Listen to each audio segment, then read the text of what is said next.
Welcome to the journey, a different kind of storybook. My name is Charles Taylor, and once again it is story time.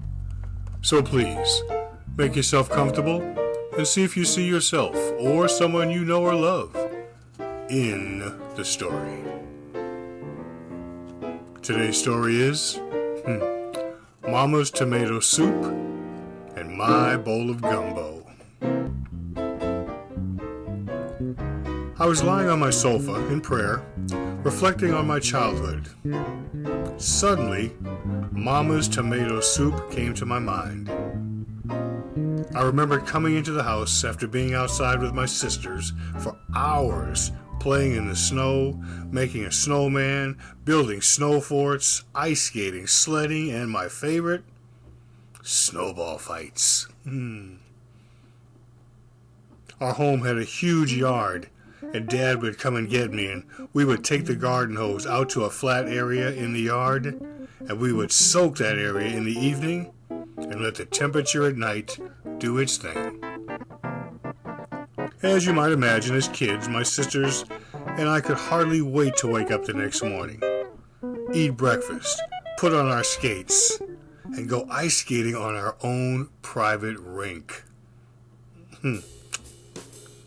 Living in the Boston area, back in the 50s and 60s, we got our share of winter snowstorms.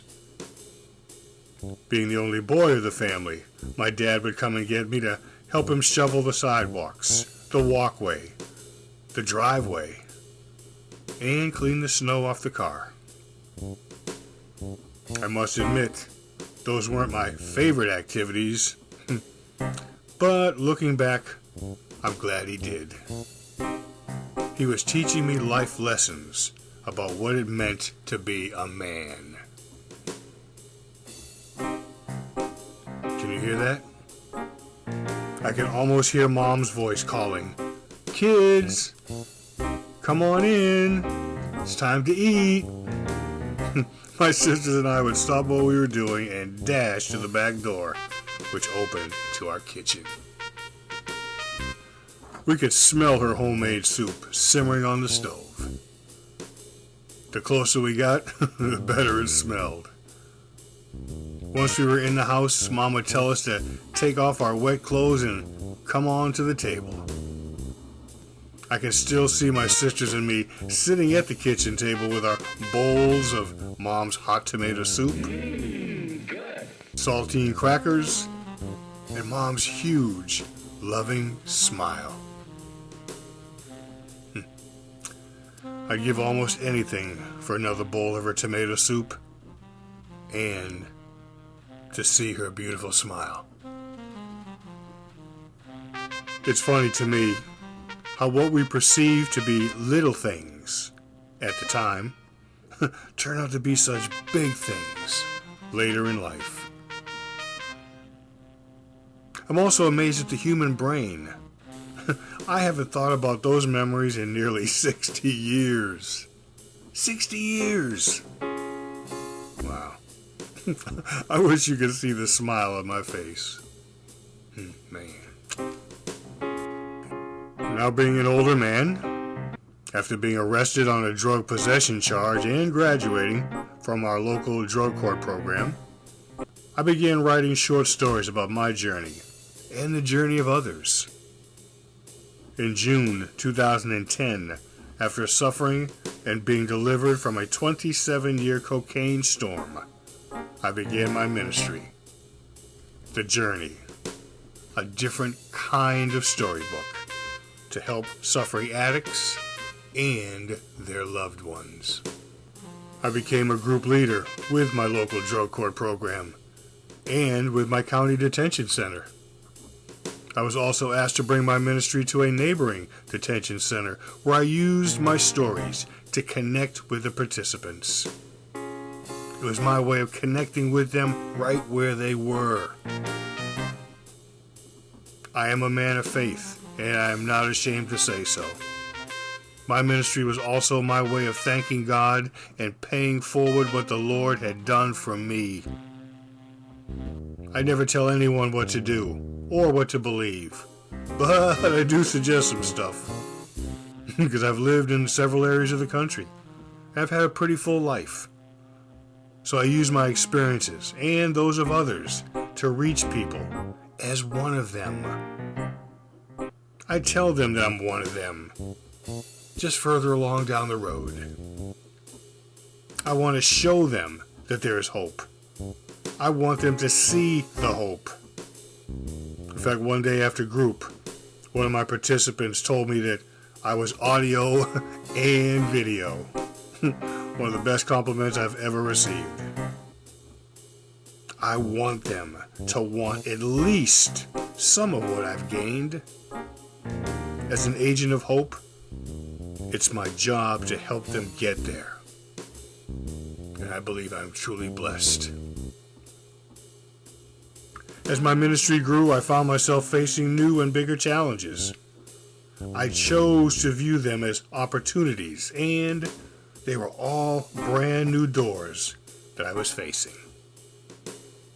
I found myself in need of illustrators, a computer guy, an editor, a producer, a printer, and a publisher.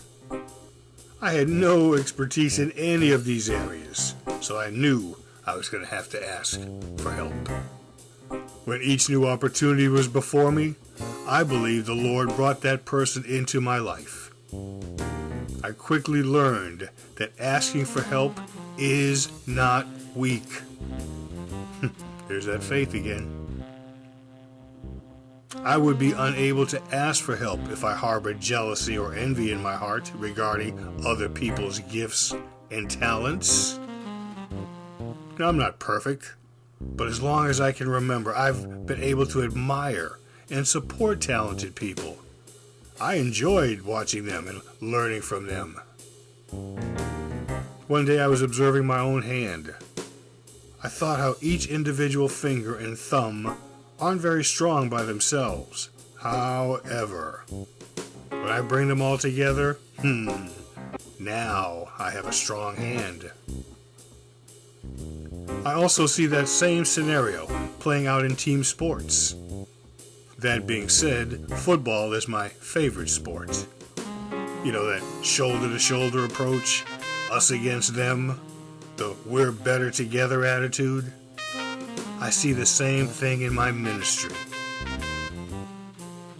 Oh, I want to stop right here and thank my family and my friends who have supported me over the years. I never imagined that my stories could blossom into a full-fledged ministry. I thank you all for your support. I'm always amazed at how often people who I barely knew would direct me to the person I would need at the time and in the future. I've always loved that Johnny Appleseed story. I've seen it play out so many times along my journey, both in the receiving and hopefully the giving. I attended the University of Massachusetts, and my major was elementary school education. Although I didn't complete school, my desire to reach out and help kids never died. I coached youth football for 14 years and youth basketball for 1 year. As far back as I can remember, I've wanted to encourage kids and plant good seeds in them. I've written nearly 70 short stories, and several of them are for children. I've been blessed to have been given the opportunity and privilege for the last 2 years to read them to students in an elementary school and to the children in a women's rehabilitation center here where I live. These kids are less fortunate, and I want to reach them and plant seeds of hope, love, and kindness in them. Again, I want to be audio and video to and for them. I have published 2 of my children's stories, E.B. Meets the Lamb and The Adventure of Bobby the Butterfly. E.B. is an Easter story, while Bobby is an everyday life story. I want to plant seeds in these kids that will grow with them along their journey. I want to be an inspiration to my kids. I want to help them find their potential and help them find the courage and determination they will need to succeed, to never give up, and if necessary, to get back up. Thank you, Lord. I always refer to my group participants as my kids, no matter how old they are, because they're usually younger than me. It is also my hope that my kids get as much from me as I get from them. I enjoy spending time with the adults, but I have a ball with the little ones. My storytelling with them has developed into a complete program. I have created flashcards, and I ask them questions about the story that I read to them. We have fun. My favorite story that I read to my kids is The Adventure of Bobby the Butterfly. The moral of that story is what I hope to plant in them. I made a poster with that message, which I bring with me, and t-shirts that I wear when I'm hanging out with my kids. Every time I'm with them, I ask them to read the message, and then I ask them if they truly believe it. I think it might be working, because they're waiting for me to get started with their hands raised to be the first one to read the message that day. Ooh, thank you, Lord. Another ingredient in the gumbo of my ministry. I've always told people that I'm not smart enough to have grown my ministry alone, which is why I am grateful to each and every person, ingredient, who has contributed to my ministry's bowl of gumbo. As I said in my video Gratitude, I'm especially grateful to the one who has brought it all together, the giver. Thank you, Lord. Now, I like a bowl of tomato soup, but I love a bowl of gumbo, and we're not through yet. It is my goal to expand my ministry to more elementary schools, rehabilitation centers, and daycare facilities in the near future. I believe that if I can plant good seeds in our young kids when they're, 9, then maybe, just maybe, I won't have to visit them in jail or in drug court when they're 29, 39, or 59. Lord, while you're growing me, please keep me humble, but give me the guts to try. Never give up. Love and peace, Brother Charles.